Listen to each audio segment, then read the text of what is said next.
Evangelio según San Mateo, capítulo 4. ¿La tenemos? Y vamos a leer desde el versículo 1 hasta el versículo 11. Hoy vamos a aprender cómo vencer la tentación. ¿Cuántos han estado en algún momento en su vida en tentación?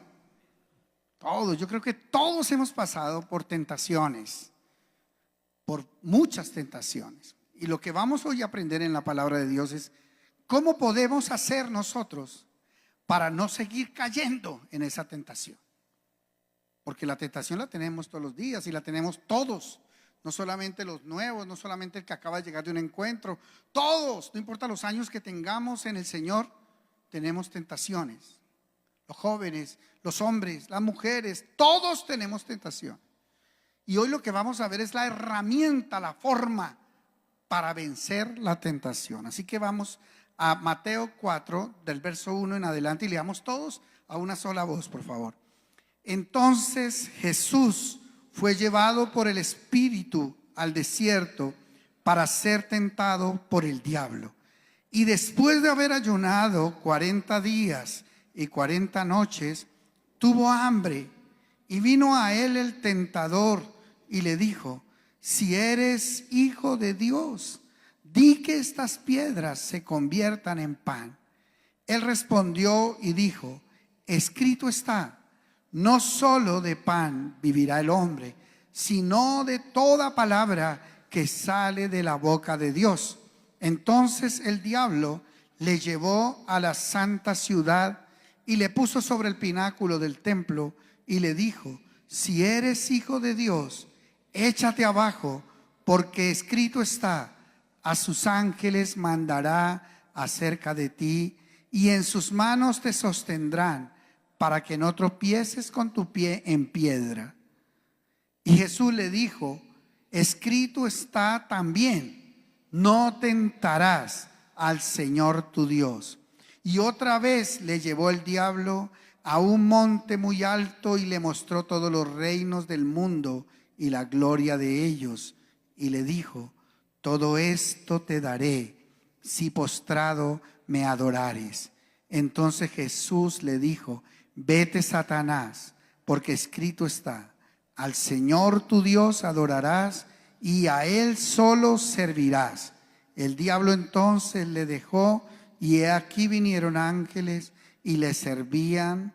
Amén y amén. Bueno, vamos a ver cómo es eso de la tentación y por qué podemos decir que hay una herramienta para vencer la tentación, según nos enseña la palabra de Dios. Entonces, lo primero que entendemos acá es que Jesús de Nazaret fue llevado por el Espíritu. Ustedes ven ahí la palabra Espíritu en minúscula o en mayúscula. Cuando la palabra Espíritu está escrita en mayúscula, se refiere al Espíritu Santo de Dios, o sea, a Dios. Entonces, está diciendo que Jesús, ¿cuántos saben que Jesús es Dios? Bueno, eso también lo hemos estudiado todos. O sea que el mismo Jesús de Nazaret fue llevado ¿por quién? Por el Espíritu Santo. O sea, fue el mismo Espíritu Santo el que llevó a Jesús al desierto. Entonces, dile a la persona que tienes al lado: Dios nos mete en el desierto. Dile a la persona: Dios nos mete en el desierto. ¿Y para qué nos meterá Dios en el desierto? Para probarnos, para formarnos, para edificarnos. Fíjense que cuando uno sale de un desierto, uno sale poderoso, uno sale grande, uno sale con fuerza. Puede también morirse en el desierto. O sea, hay muchos que en el desierto mueren porque no tienen la capacidad, el conocimiento para salir victoriosos del desierto. Así que la clave no está pasar por el desierto, sino poder salir del desierto. Ahora, ¿el desierto es una bendición? Sí, claro que es una bendición. Pero es una bendición si lo pasamos y salimos de él. ¿Qué dice la palabra de Dios entonces? Que ¿quién llevó al desierto a Jesús? El Espíritu.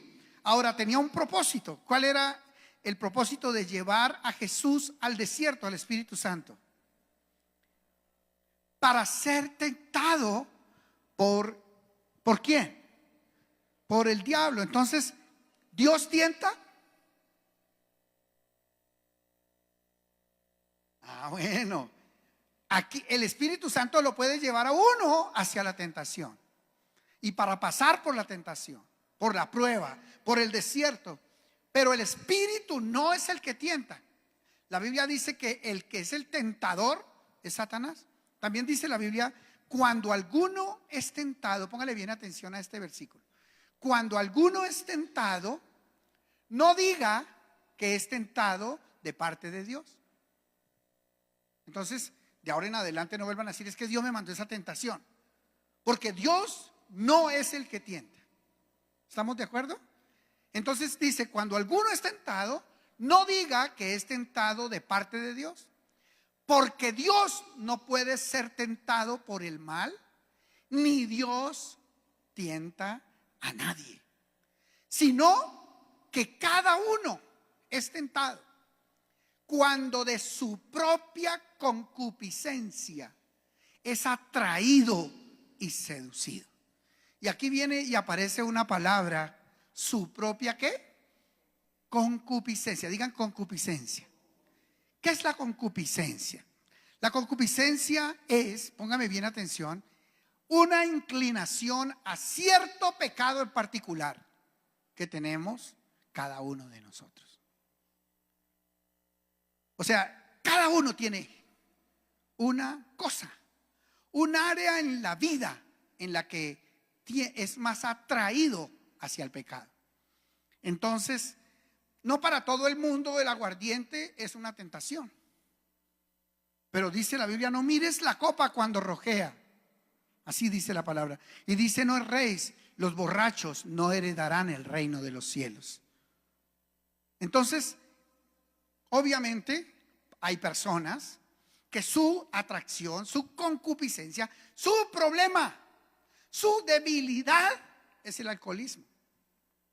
Entonces, la Biblia dice que cada uno es tentado cuando de su propia concupiscencia es atraído y seducido. ¿Qué otra concupiscencia podría ser, mis amados?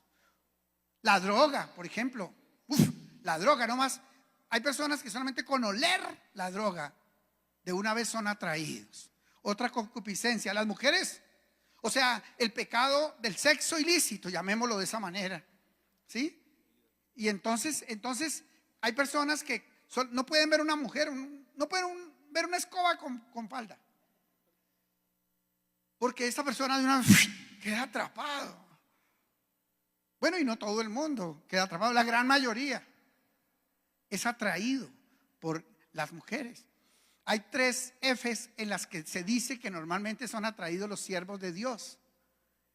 Que son 3 F's. Las faldas, la fama y la fortuna. Y son reales, o sea, son reales, son concupiscencias que puede tener un hijo de Dios. Pero hay otras personas que su concupiscencia es la plata mala vida, la plata ilegal, la plata fácil. Entonces, no pueden aguantar cuando hay un negocio donde pueden sacar plata porque dicen, sí, yo le entregué mi corazón al Señor, pero es que no puedo. Y es atraído. Hay personas que serán atraídas con la lengua, con el chisme. Yo conocí el caso de 3 hermanos de la iglesia. Y los 3 hermanos estaban reunidos y uno de ellos llegó y dijo, pues yo quiero abrir hoy mi corazón a ustedes. Y entonces los demás estaban atentos. Dijeron, ¿qué? Y dijo, la verdad es que para mí las mujeres es algo que no puedo soportar. Yo veo una mujer, yo veo las hermanas de la iglesia, yo veo las mujeres de la iglesia y de una vez me dan ganas de ir y estar con ellas, de hablar con ellas, de sacarlas, de invitarlas. Uy, es que no puedo soportar, no puedo resistir. Ese problemita de las viejas. Oh, los otros hermanos, ay, tremendo.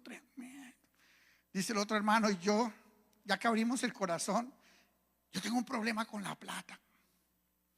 Yo no puedo ver la plata sin que me dan ganas de cogerla. Yo cuando puedo voy, le meto la mano a la bolsa de la ofrenda y le saco plata. Me he quedado con unas platas de la iglesia. Yo he hecho esto, yo he sacado, yo he tomado. Pero es un amor al dinero que tengo. ¿Cuántas veces yo he robado en la iglesia? Y entonces los otros dos, oh hermano, tremendo. Y el tercero llega y dice: yo tengo un problema con la lengua, hermano. Yo no puedo escuchar nada sin comentarlo, sin hablarlo, sin decirlo. Y en este momento me voy para donde el pastor a contarle lo que ustedes están pasando, están haciendo.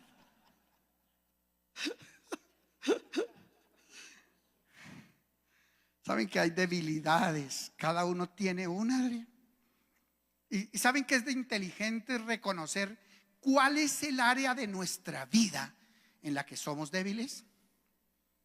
Por ejemplo, si yo sé que para mí el tema del aguardiente y de las mujeres es un problema en el que todos los viernes mis amigos comienzan a agarrarme, y yo vengo del encuentro renovado y estoy pensando: ¿y este próximo viernes qué voy a hacer?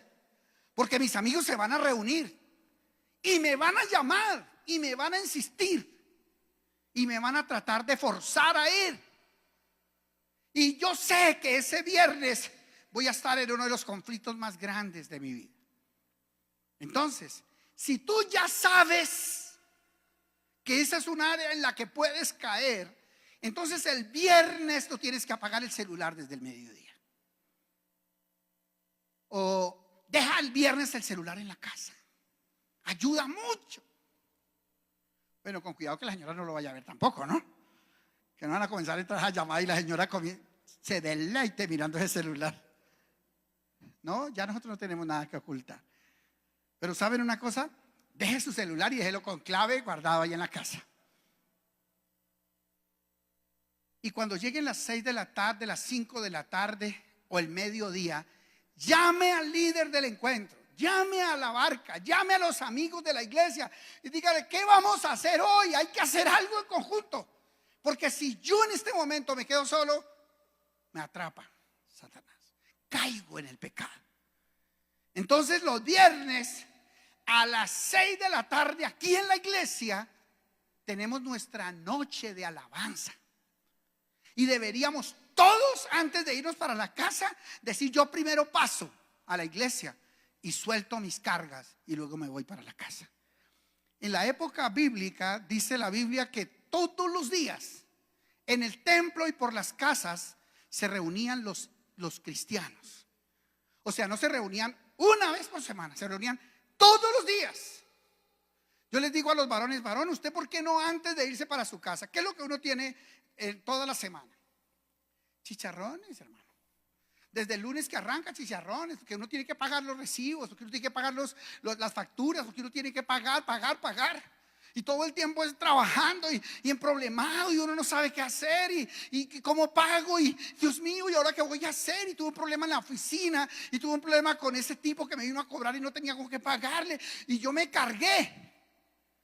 Y a las 6 de la tarde me voy para la casa y mi señora me dice que pagó el colegio de los niños. Y entonces uno le dice: no, ¿con qué plata? Y ella dice: pero ¿cómo? Si no ve que entonces nos devuelven los niños mañana. ¡Ay, yo no sé qué voy a hacer! Porque uno viene ¿cómo? Está uno cargado. Uno ha tenido un día demasiado pesado para ir a encontrarse con su amada, con sus hijitos, y soltarles todo el veneno del día. Porque uno al jefe no le pudo echar la abuela, porque uno al compañero de trabajo no le pudo decir nada, porque uno al proveedor no le pudo decir ¡ah! Entonces, ¿sabe dónde termina explotando? En la casa. Y la Biblia dice: venid a mí. Así dice el Señor: venid a mí, todos los que estéis trabajados y cargados y cansados, y yo os haré descansar. ¿Sabe qué es lo que hacemos al venir hoy acá? Traemos una bolota acá grandota de trabajo, de problemas, de dificultades, de cosas que estamos cansados, y nosotros venimos a la cruz y lo soltamos. Y cuando nosotros soltamos las cargas, escuchamos una palabra, el Señor nos da una dirección, cómo llegar a la casa. Vamos amorosos y llegamos totalmente diferentes a nuestra casa. Y en vez de nosotros llegar con problemas, llegamos con fe. Llegamos creyendo que aunque hoy no tuvimos la provisión, mañana, sin lugar a duda, Dios, que es nuestro proveedor, va a abrir las ventanas de los cielos y va a derramar sobre nosotros bendición hasta que sobreabunde. Él es Dios todopoderoso y no hay nada imposible para Él. Entonces no te vayas para la casa con todos esos problemas.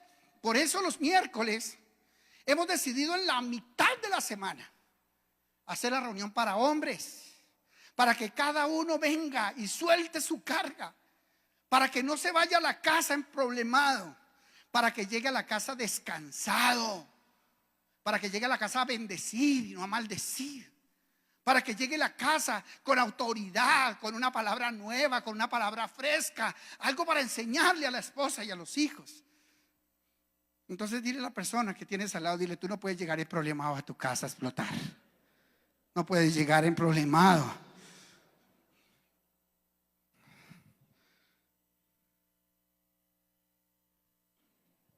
Entonces, ¿qué tenemos que hacer, mis amados?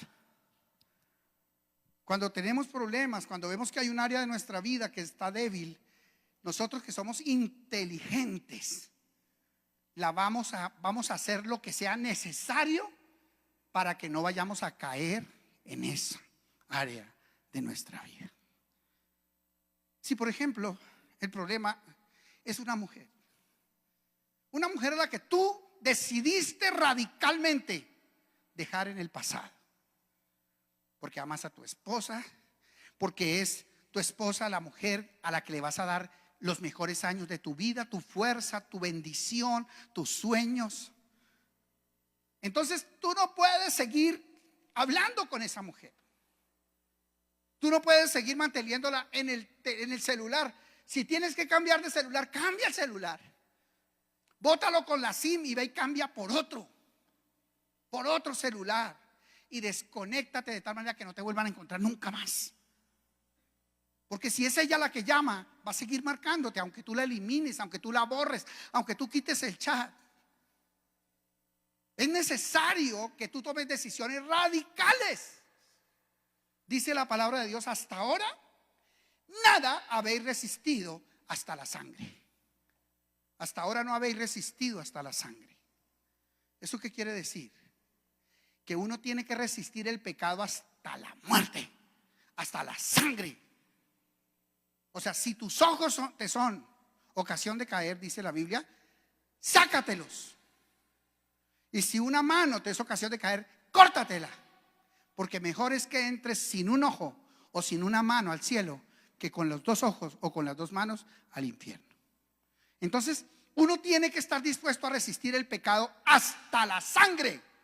Hasta la sangre. Y eso quiere decir usar todas las estrategias, toda la inteligencia, todas las habilidades para no volver a caer en el pecado. Los jóvenes que saben que están temblando de emociones, de pasiones, que tienen esa niña que está ofreciéndosele, y saben que si un día están en esa casa solos, terminan fornicando, acariciándola y en el pecado. ¿Saben qué hay que hacer? Hermano, ni por nada del mundo me voy a meter en la casa de esa mujer. Por nada del mundo me voy a ver solo con ella. No me voy a un cine solo, sino vamos a terminar haciendo el amor en el teatro. Porque así es lo que pasa. Esas son las pasiones desordenadas. Entonces cada uno tiene que descubrir, tiene que saber, tiene que entender cuál es su concupiscencia. Y tiene que declararle la guerra a su concupiscencia. Amén.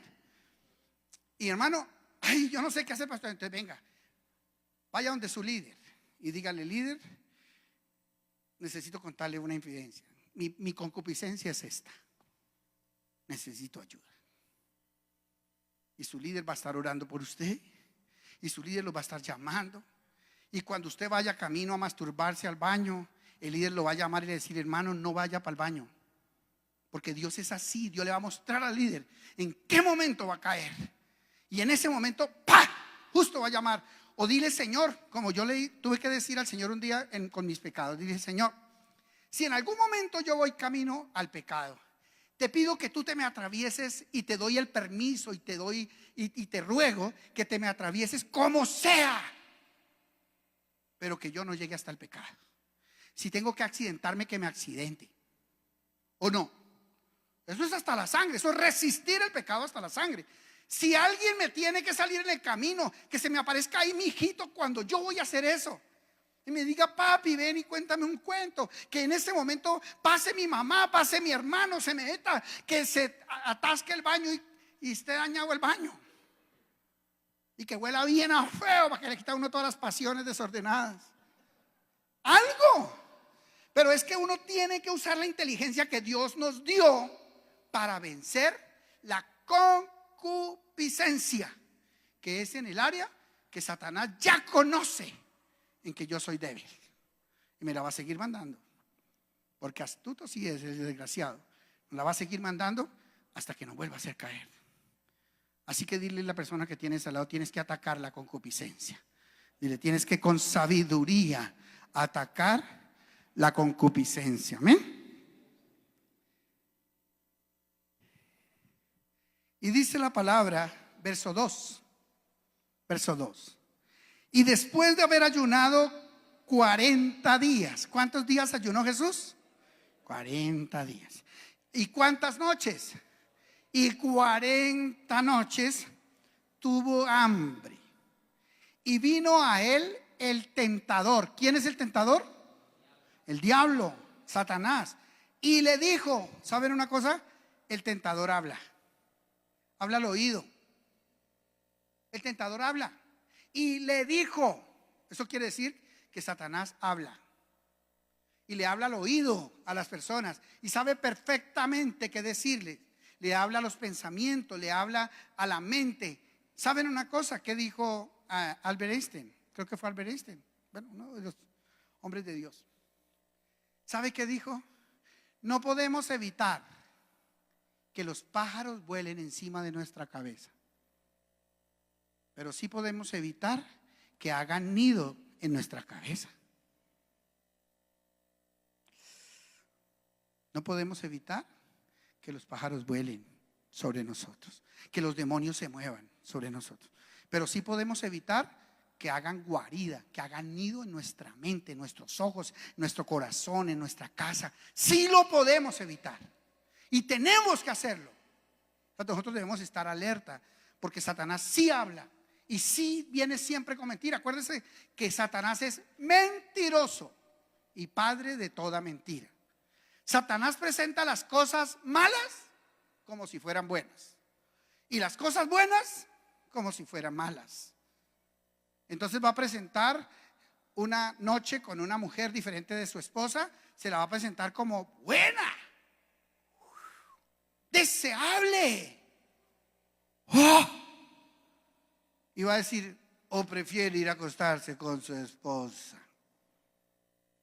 O sea, lo que es bueno, lo que debería ser lo ideal en la vida del hombre, Satanás lo presenta como aburrido, como feo, como harto. Entonces, cuando somos casados, debemos aprender a disfrutar la delicia de la vida de pareja.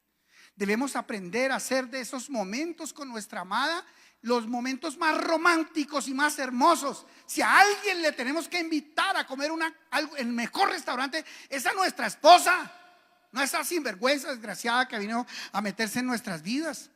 A esa no hay que darle nada. Se vino a robar lo que le pertenece a nuestra esposa y a nuestros hijos. Amén. Amén. Bueno, gloria a Dios. Oye,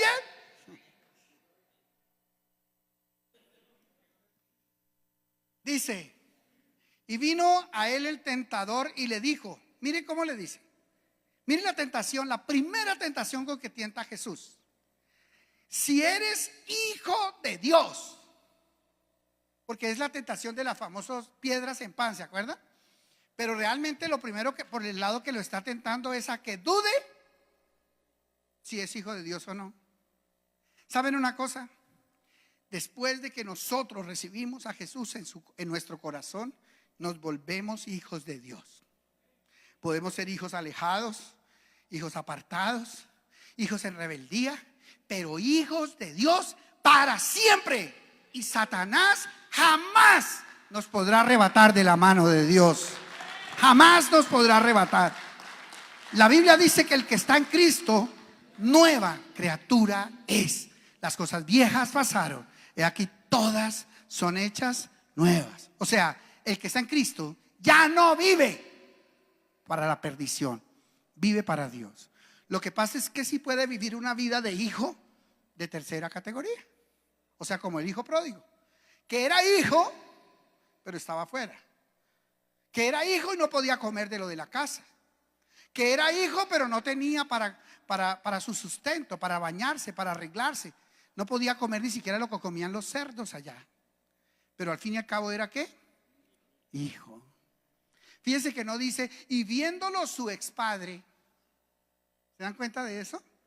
No dice así, dice, y viéndolo su padre de lejos, fue movido a misericordia.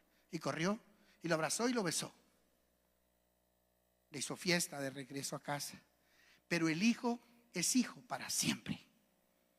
Nunca alguien ha dicho, mire, les quiero presentar aquí a mi ex hijo. Una persona así puede decir, le presento a mi ex esposa. Uno le dice, le presento a mi ex jefe. Pero uno nunca dice, le presento a mi ex hijo. Porque puede que me haya sacado la piedra, pero ese chino sigue siendo mi hijo. Para siempre. Para siempre se es hijo. Amén. Así que no se dejen tentar por Satanás, que le anda diciendo a las personas, ¿qué? Ese encuentro que usted tuvo, ¿qué? Eso fue carreta, eso es una emoción. Usted no es hijo de Dios. Si es hijo de Dios, ¿sí ve? Esa pregunta que le hace a Jesús, si es hijo de Dios, o sea, como poniéndolo a dudar. Y esa es una de las cosas que el diablo continuamente hace, nos pone a dudar sobre nuestra vida con Dios. Y sabes una cosa, puede que tú la embarres, puede que tú le falles a Dios, puede que tú te alejes, puede que tú vayas y des una vuelta por Mundo Aventura. No lo hagas, pero puede que lo hagas o lo hayas hecho. Pero ser hijo de Dios, eso jamás te lo va a poder quitar el diablo a ti, porque es algo que ya Dios hizo contigo para siempre. Porque desde que tú eres hijo de Dios, por tus venas corre la sangre de Jesús de Nazaret. Y tú eres una nueva criatura. Y eres una nueva criatura atacada, con debilidades, con todo lo que vivimos aquí en la tierra. Pero eres ya de ahí en adelante un hijo de Dios. Y nunca más podrás dejar de serlo. Amén. Así que el diablo no se atreva a volver a tentarnos, poniéndonos en duda que Dios es nuestro papá para siempre. Así la hayamos embarrado y así estemos apartados. Sabemos que un día tendremos que ir a la casa del Padre. Por eso dijo el hijo pródigo allá, yo aquí deseando comer las algarrobas que le dan a los cerdos, y en la casa de mi padre, sigue siendo mi padre, ¿no?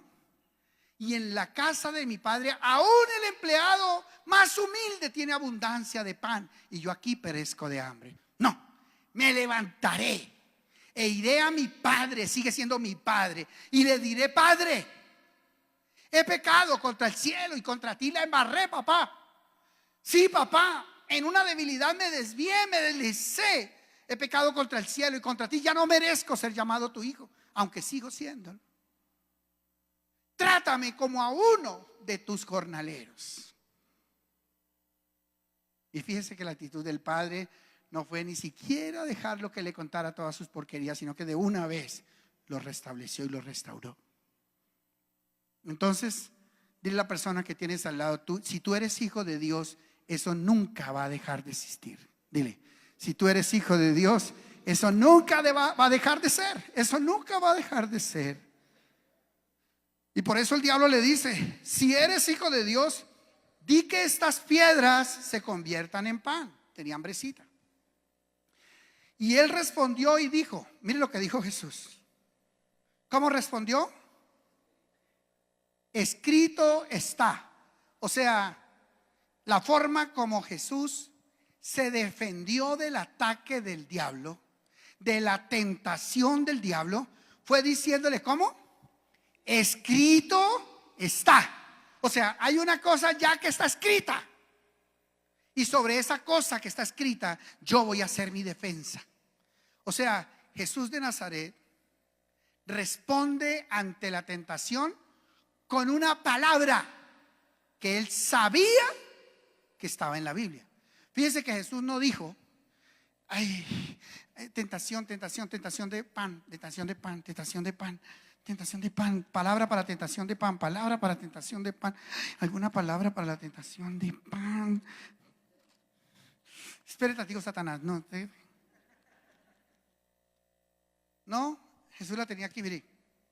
¡Pum! El Espíritu Santo se la trajo a la mente. ¡Pah! Y en ese momento Jesús, que ya la conocía la palabra, dijo, escrito está, no solo de pan vivirá el hombre. Entonces, ¿cómo se defendió Jesús de la tentación? Usando la palabra. Digan, usó la palabra. Wow. O sea que nosotros tenemos que conocer palabra. Y si no, ¿con qué palabra le vamos a responder al diablo? Para decir, escrito está. Le vamos a decir, escrito está en la cartilla de Charry. Escrito está en la cartilla Coquito. Escrito está en el Corán. Escrito está en el Ramayán. No, tiene que decir, escrito está en la Biblia. Y tenemos que saber la Biblia. Porque si no conocemos la Biblia, no vamos a poder presentar una defensa correcta de ese caso, en esa situación. Entonces dile a la persona que tienes al lado, dile, tienes que conocer la palabra si quieres defenderte de la tentación. Tienes que conocer la palabra. Wow, tremenda esa respuesta del Señor. Escrito está, no solo de pan vivirá el hombre, sino de toda palabra que sale de la boca de Dios. Wow. Siguiente tentación, eso fue ante la primera.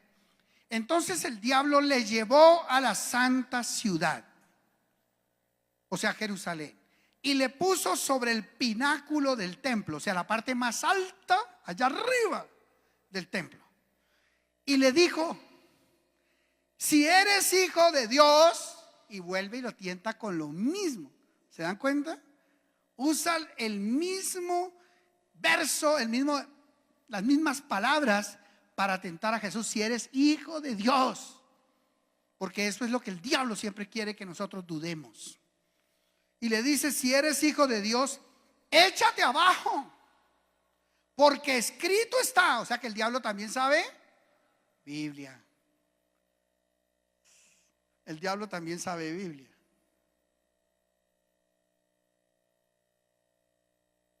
O sea que nosotros no podemos ser mediocres en el tema.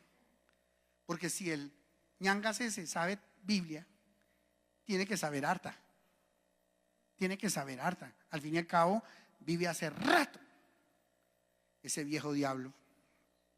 Dice, entonces el diablo le llevó a la santa ciudad y le dijo, le puso sobre el pináculo del templo y le dijo, si eres hijo de Dios, échate abajo, porque escrito está, a sus ángeles mandará acerca de ti y en sus manos te sostendrán para que no tropieces con tu pie en piedra. Ahora quiero hacerles una pregunta. El Jerusalén, el pináculo del templo, plena fiestas de Israel. El Satanás le lleva a Jesús y lo pone en el pináculo del templo y le dice, tírate. Y la Biblia dice que Dios mandaría a los ángeles para que lo levantaran y no lo dejaran caer y tropezar con su pie en piedra. O sea que fijo, los ángeles iban a agarrar a Jesús y no lo iban a dejar llegar hasta el piso. Ahora yo quiero preguntarles una cosa. ¿Qué pasaría si Jesús de Nazaret se tira del pináculo del templo y en vez de caer al piso y estortillarse, vienen unos ángeles y lo levantan y lo hacen descender como Superman. Y desciende enfrente del pináculo, el frente del templo de Jerusalén, en el lugar más importante de todo Israel. Y Jesús desciende como Superman. Quiero preguntarles una cosa. ¿Herodes lo hubiera llevado a la cruz?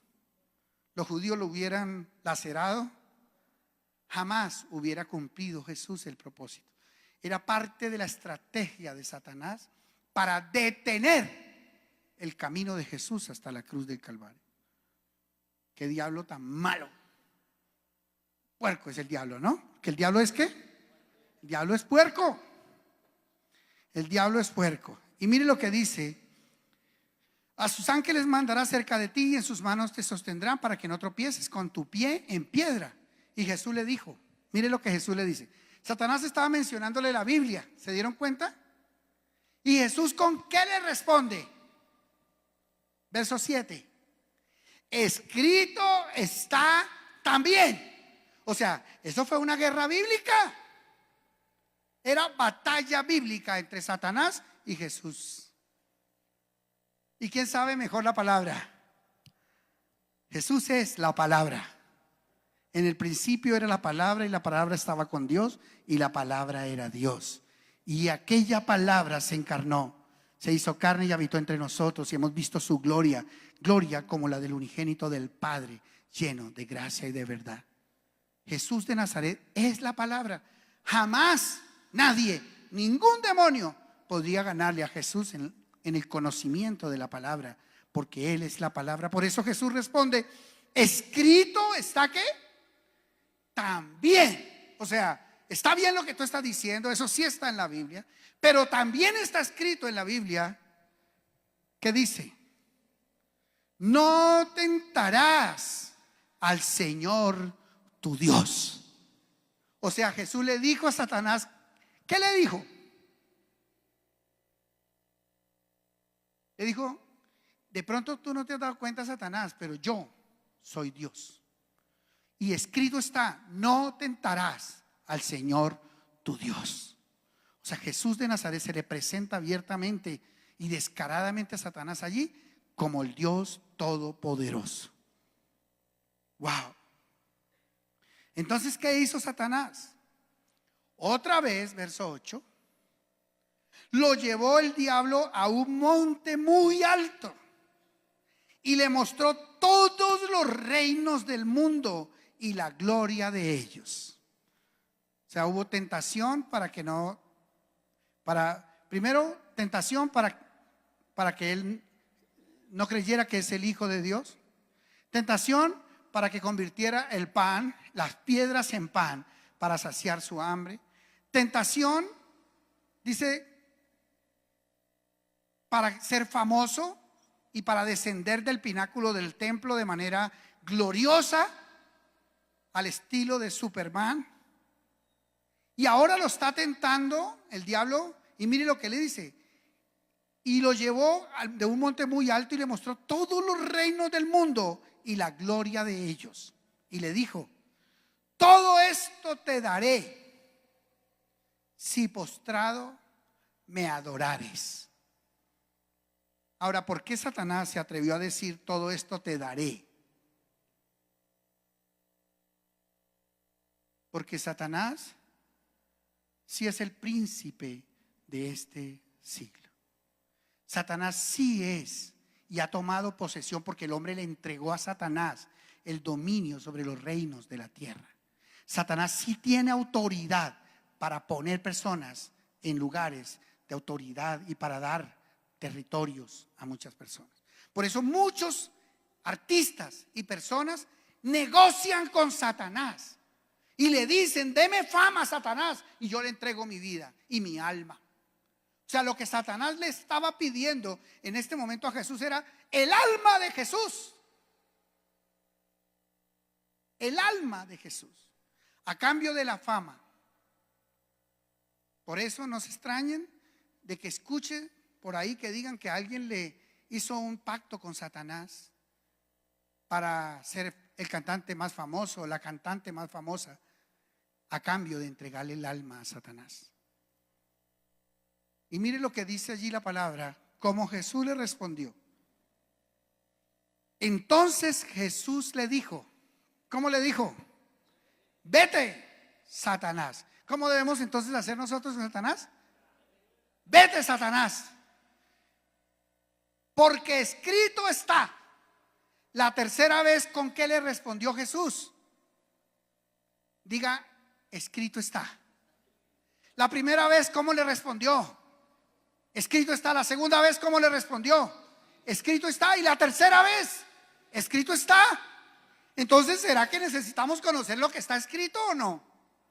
Claro, porque la clave para vencer la tentación es saber qué es lo que está escrito. Y cada cosa especial para mi situación. Porque yo no puedo contentarme con que yo me sé Juan 3:16, porque de tal manera amó Dios al mundo que ha dado a su Hijo unigénito para que todo aquel que en él cree no se pierda, mas tenga vida eterna. Y viene Satanás a tentarlo con una mujer. Y usted decir, escrito está, porque de tal manera amó Dios al mundo que ha dado a su Hijo unigénito para que todo aquel que en él cree. Eso está escrito, pero no es una respuesta que pueda cancelar la obra de Satanás en el área de la tentación sexual. No es. Luego nosotros tenemos que conocer palabra para vencer la tentación sexual, la tentación del alcohol, la tentación de la droga, la tentación de la mentira, la tentación del robo, la tentación de la fama, la tentación de las mujeres, la tentación de cualquier área en que Satanás quiera tentarme a mí. Ahora, si tú sabes cuál es tu debilidad, ya deberías estar pensando en buscar en la Biblia versículos con que puedas defenderte en esa área que es en la que seguramente Satanás va a usar para atacarte. Amén. Entonces tienes que ir a buscar cuál es tu debilidad. Busca en la Biblia pasajes que te ayuden a defenderte espiritualmente de los ataques que Satanás va a seguir haciéndote en esa área en que tú tienes una concupiscencia. Por eso dice, entonces Jesús le dijo, vete, Satanás, porque escrito está, al Señor tu Dios adorarás y a Él solo servirás. Entonces el diablo entonces, ¿qué hizo? Le dejó. Entonces digan, la tentación es solamente por un tiempo. Dígalo. La tentación es solamente por el tiempo hasta que Satanás se va. Hasta que Satanás se va. O sea, no es eterna. Si yo soy capaz de vencer la tentación, el diablo va a huir. La Biblia dice, someteos, escúcheme bien, someteos pues a Dios y resistid al diablo y huirá de vosotros. O sea, sometámonos a Dios, no aceptemos los ataques del enemigo, no cedamos a la tentación y Satanás termina huyendo de nosotros. No se va a quedar eternamente porque no tiene un permiso de parte de Dios eterno sobre nosotros, sino que son permisos temporales. Gloria a Dios, ¿no? Porque si no, imagínense, toda la vida uno ahí con ese. No, el Señor, hay un momento en que si nosotros hicimos bien hecha la tarea, sometemos a Dios, obedecemos a Él, resistimos al diablo y lo echamos fuera y le decimos, vete, Satanás, porque escrito está. Entonces Satanás va a tener que salir como perro, cerrando el rabo de medio de nosotros. Amén. Así.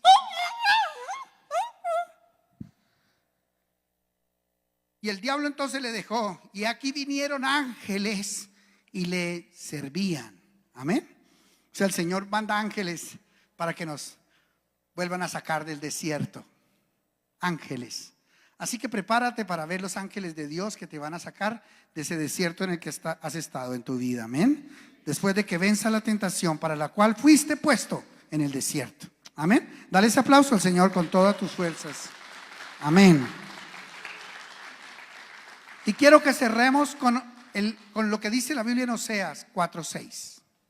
Oseas 4:6. Y vamos a estar de pie, vamos a leerlo todos. Mire, mis amados, escúcheme bien antes de leer Oseas. En Ecofamiliar, gloria a Dios, tenemos una herramienta o varias herramientas para estudiar la palabra. Pero la herramienta número 1 a la que debemos todos involucrarnos se llama la escuela bíblica. Digan escuela bíblica. En la escuela bíblica aprendemos Biblia, memorizamos Biblia. La tenemos organizada por cuatrimestres, o sea, los primeros 4 meses, luego otros 4 meses, luego otros 4 meses. Son 6 cuatrimestres. Durante 2 años estudiamos la primaria de la vida cristiana. Esa escuela bíblica en solamente el primer cuatrimestre tiene un diseño para que aprendamos Biblia. Y nos aprendemos en el primer cuatrimestre 21 versículos bíblicos para vencer la tentación. 21 versículos bíblicos para predicar la palabra y enseñarle a otros. Solamente en el primer cuatrimestre. Es tan buena esa escuela que Dios nos ha regalado en esta casa, que al cabo de 2 años, una persona que ha sido juicioso, que ha estudiado juicioso, que se ha aprendido los versos, que ha aprendido los principios y todo lo que es la base bíblica del cristianismo, recibe un diploma parecido al que ustedes tienen hoy aquí, pero como discipulado básico de la vida cristiana. Pero ese diploma, mis amados, déjenme terminar de decirles, el diploma no, ese título, ese curso es tan bueno que la persona queda capacitada para iniciar una iglesia a nivel del conocimiento bíblico después de haber hecho esos primeros 6 niveles en la escuela bíblica. Tenemos en la iglesia también una universidad. Sí, es un convenio que hicimos con los Estados Unidos, con una universidad que se llama JILU, Jesus is Lord International University. Esa universidad es una universidad americana de Estados Unidos con la que nosotros hicimos un convenio para que, estudiando aquí en Colombia con todos los permisos de Estados Unidos, nosotros podamos recibir un título del Departamento de Educación de la Florida en los Estados Unidos. O sea, los créditos son créditos americanos y el título es un título de una universidad de Estados Unidos, pero es como si fuera una distancia, pero lo hacemos aquí presencial, con solamente 5 horas semanales. Alcanzamos trabajando en la iglesia, involucrados en la iglesia, preparándonos como guías, sirviendo a los que están necesitados, ayudando en los ministerios. Logramos tener en los primer año un título que se llama Tecnólogo en Teología. Primer año. Al segundo año tenemos un título que se llama Licenciado en Teología, o sea, ya es una carrera profesional, licenciado en Teología. Al tercer año se adquiere una maestría en teología y al cuarto año se adquiere un doctorado en teología.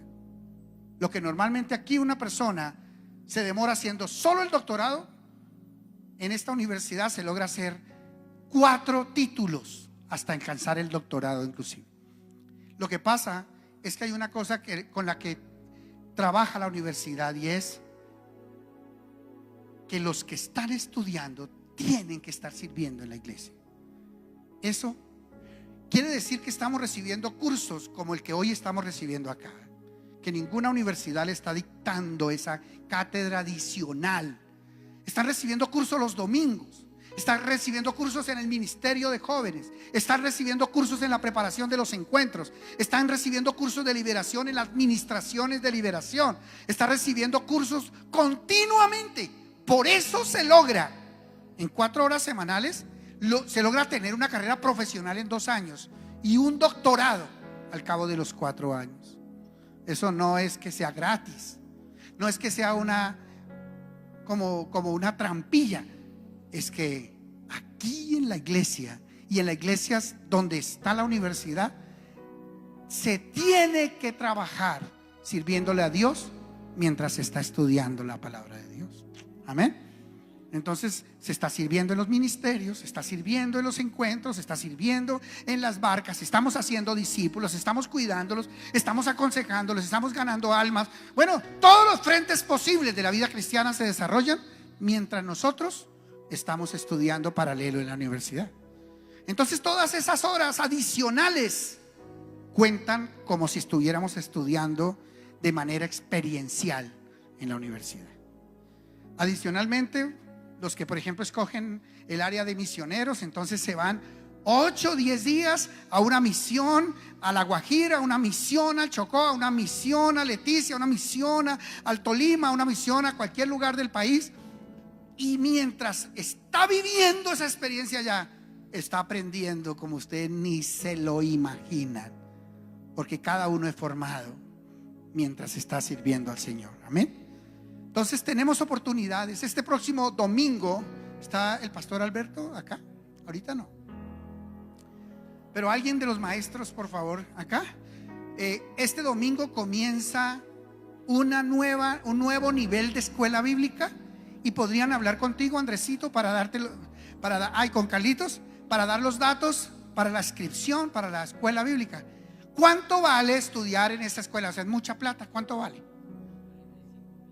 ¿Qué? 45,000 pesos. Mucha plata. Por 3 meses, incluyendo la cartilla, que vale 40,000 pesos. La sola cartilla vale eso. ¿Saben una cosa? Es una bendición de Dios tener esa escuela. El otro día una familia, hace muchos años, se fueron al lugar de su presencia. Recién comenzó el lugar de su presencia.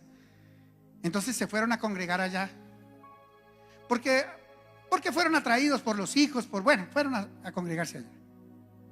Y luego nos llamaron y dijeron: todo acá es hermoso, pero extrañamos de nuestra iglesia nuestra escuela bíblica, porque lo que aprendimos en Ecofamiliar no lo hemos podido aprender en ningún otro lugar.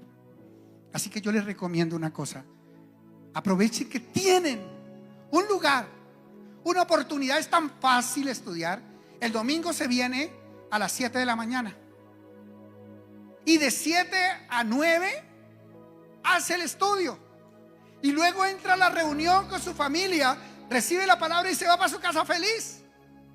O si quiere, más bien, entonces venga con su familia a las 7, y a las 9 tenemos una segunda jornada de estudio. Entonces estudia de 9 a 11 y luego se va con su familia para su casa y a disfrutar.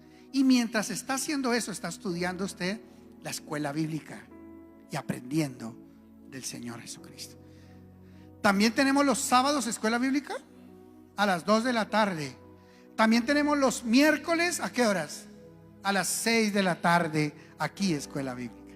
No, mejor dicho, el que aquí en Ecofamiliar no estudia es porque no quiere, porque oportunidades sí hay.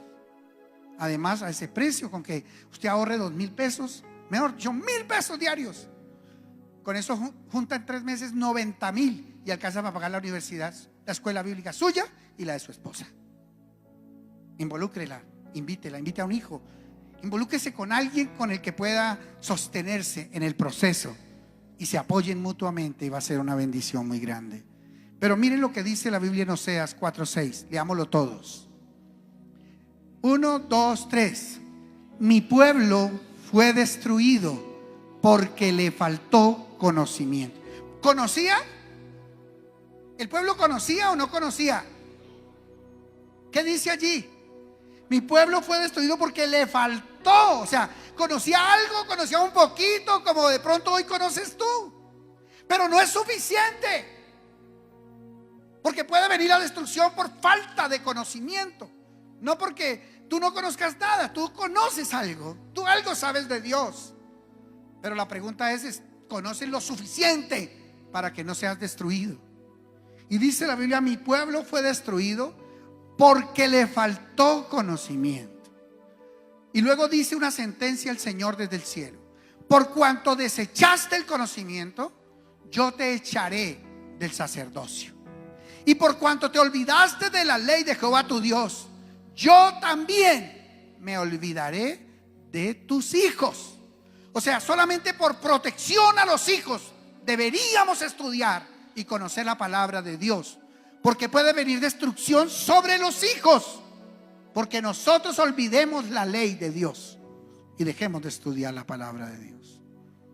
Así que yo les invito, los reto, los insto, los motivo, los animo, los exhorto a que se inscriban y comiencen a estudiar la palabra de Dios, para que tengan la herramienta para no caer en pecado.